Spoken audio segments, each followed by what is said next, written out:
নমস্কার। মীন রাশি কালপুরুষের দ্বাদশ রাশি, বৃহস্পতির দ্বারা প্রভাবিত দত্তক রাশি এবং জল তত্ত্বের এর প্রকাশ। ফলে এই মীন রাশি বা লগ্নের মানুষরা এরা কিন্তু মানুষের জন্য ভাবতে ভালোবাসেন। মীন রাশি বা লগ্নের মানুষরা তাদের অন্যদের সঙ্গে অ্যাটাচমেন্ট হয় খুব বেশি। পড়াশুনো গভীরভাবে করতে তারা পছন্দ করেন। জীবনে বিভিন্ন সুযোগ সুবিধা আসলেও এরা কিন্তু নিজের এথিক্স থেকে বেরিয়ে আসেন না। আর মানুষের জন্য করার একটা প্রবণতা, সেটা এই মীন রাশি বা লগ্নের মানুষদের ক্ষেত্রে প্রবলভাবে দেখতে পাওয়া যায়।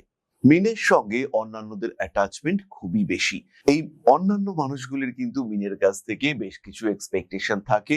আর মিন যথেষ্ট দায়িত্ব নিয়ে এই এক্সপেকটেশন গুলি ফুলফিল করবার চেষ্টা সেটা কিন্তু করতে থাকেন।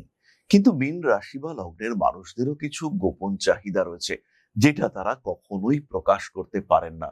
তারা অবদমিত হন। তারা ভীষণভাবে কেয়ারিং পছন্দ করেন। তারা স্নেহ পছন্দ করেন। তারা পছন্দ করেন কেউ তাকে আদর করুক, কেউ তাকে যত্ন করুক। এবং এই আদরের মধ্যে যে যৌনতা লুকিয়ে থাকবে তা কিন্তু নয়।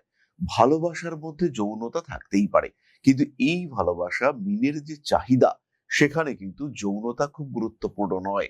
ভাবনা, আন্তরিকতা, এটার গুরুত্ব অনেক অনেক বেশি। আর মীন রাশি বা লগ্নের মানুষ চায় ডেডিকেশন। যে মানুষটা আমাকে ভালোবাসছে তার এই ভালোবাসার মধ্যে যেন কোনো খাদ না থাকে।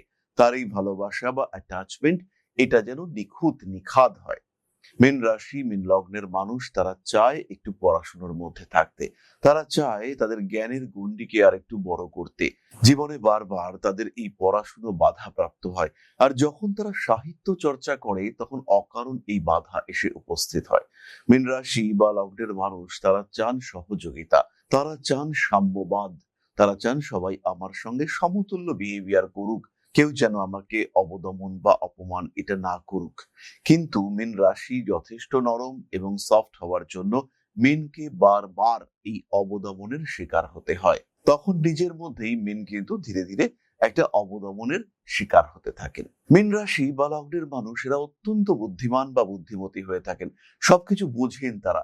আশেপাশে কি হচ্ছে, কেউ তাদেরকে ঠকাচ্ছে কিনা, কেউ তাদের সঙ্গে কিভাবে বিহেভ করছে, এই প্রত্যেকটা বিষয় অনুভব করা, অনুধাবন করা মিনের জন্য অত্যন্ত সহজ। মিন বুঝতে পারেন কি হচ্ছে, কে ঠকাচ্ছে, কে সোজা কথা বলছে, কে ঘুরিয়ে পেঁচিয়ে কথা বলছে, কে আমার পাশে আরেকটা মানুষের সঙ্গে কথা বলছে। এই সমস্ত বিষয় মিন বুঝতে পারেন। কিন্তু বুঝবার পরেও তিনি কিন্তু নিজের মধ্যেই গুটিয়ে রাখেন নিজেকে, কারণ প্রকাশ তো তার কম। এই সময় মিন ক্রমাগত মানসিক একটা অস্থিরতার মধ্যে ভুগতে থাকেন। নিজেকে তার খুবই হীন মনে হয়। মনে হয় সবকিছু দিয়ে তো আমি এই মানুষটাকে আপন করতে চেয়েছিলাম, তাও কেন এর মধ্যে ডেডিকেশনের অভাব। এই ঘটনা মিনের সাথে বারবার ঘটে। আর এটা কিন্তু মিনের একটা বড় চাহিদা হিসেবেই থেকে যায়। মিন যে বিশাল টাকা পয়সা চান না, মিন যে প্রচুর খাওয়া দাওয়া করতে ভালোবাসেন তাও না, মিন যে প্রচুর সম্পত্তি বা বিভিন্ন জিনিসপত্রের প্রতি মিনের আকর্ষণ আগ্রহ থাকে এটাও না। তাহলে মিন কি চান? মিন চান রেসপেক্ট। মিন চান তার যে যথাযথ যোগ্যতা সেই অনুযায়ী সম্মান। মিন চান ভালোবাসার পূর্ণ অনুভূতি। মিন চান তাকে সঠিক জায়গায় অবস্থানটা দেওয়া হোক, তার গুরুত্বটা মানুষ উপলব্ধি করুক, মিনের যে জ্ঞান আছে সেটা মর্যাদা পাক। এই সাধারণ চাহিদাগুলো এটাই কিন্তু মিনকে অন্যদের থেকে আলাদা করে রাখে। অর্থনৈতিক দিক থেকে মিন নিজে সব সময় আত্মনির্ভরশীল হতে পছন্দ করেন এবং খুব সহজেই মিন আত্মনির্ভরশীল হতে পারেন। তাই কারুর প্রতি নির্ভরশীলতা এটা যে মিনের বিশেষ প্রয়োজন নেই, এটা কিন্তু খুবই সাধারণ ব্যাপার। তাহলে আপনিও যদি মিন রাশি বা লগ্নের মানুষ হয়ে থাকেন, যদি কোনোভাবে রাহুর দ্বারা আপনার লগ্ন অ্যাফ্লিক্টেড না হয়, যদি অ্যাফ্লিক্টেড হয় তাহলে সেটা আলাদা ব্যাপার। মিনের সাধারণ স্বকীয়তা নষ্ট হয়, তখন মিন কিন্তু অতিরিক্ত উগ্র, অতি রোমান্টিক এগুলো হয়ে পড়েন।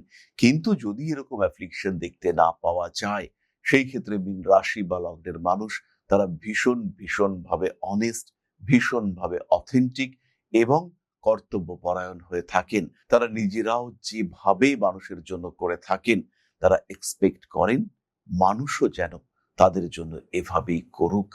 মানুষ তাদেরকে গুরুত্ব দিক, সম্মান দিক।